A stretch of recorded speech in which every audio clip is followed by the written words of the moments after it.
गरीब किसान और बूढ़े बाबा का आशीर्वाद। छोटी कहानी। एक गांव में एक गरीब किसान रहता था। मौसम कई साल से खराब चल रहा था और उसकी फसल बार बार खराब हो रही थी। आखिरकार गरीबी इतनी बढ़ गई कि उसे मजबूरी में अपना खेत भी बेच देना पड़ा। खेत बिकते ही उसके पास कमाने का कोई जरिया नहीं बचा। दुख और हताशा में डूबकर वो धीरे धीरे शराब पीने लगा। हर दिन गांव की दारू की दुकान तक जाने वाला उसका रास्ता अब उसकी आदत बन चुकी थी। एक दिन जब वो फिर शराब लेने जा रहा था, तभी रास्ते में उसे एक बुजुर्ग बाबा दिखे। बाबा के कपड़े साधारण थे, लेकिन उनके चेहरे पर अजीब सी शांति थी। उन्होंने किसान को देखा और कहा, बेटा, दुख में खुद को मत जलाओ, तुम्हारी किस्मत अभी खत्म नहीं हुई।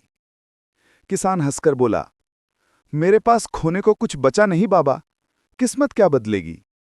बाबा ने मुस्कुराकर अपनी पोटली खोली और उसमें से एक छोटा सा बीज निकालकर किसान के हाथ पर रख दिया। उन्होंने कहा, ये कोई आम बीज नहीं, इसे अपने पुराने खेत की सीमा पर, जहां तुमने अंतिम बार जुताई की थी, वहां बो देना। सूरज निकलने से पहले पानी देना, बस। किसान ने पहले तो बात को मजाक समझा, लेकिन उस रात वो शराब नहीं पी सका। अगले दिन सुबह सुबह वो अपने पुराने खेत की मेड़ के पास गया और बाबा का दिया हुआ बीज बोकर उस पर पानी डाल दिया। कुछ ही दिनों में उस जगह से एक अनोखा पौधा उगाया, चमकदार सुनहरे पत्तों वाला। जैसे जैसे वो बढ़ा, उसकी शाखाओं पर छोटे छोटे सोने जैसे फल लगने लगे। उसके किस्मत सच में बदल गई।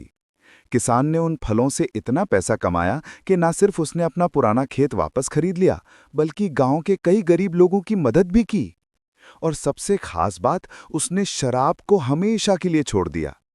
वो हर सुबह उस पौधे को पानी देते हुए यही कहता, सही रास्ता कभी देर से मिलता है, पर मिलता जरूर है।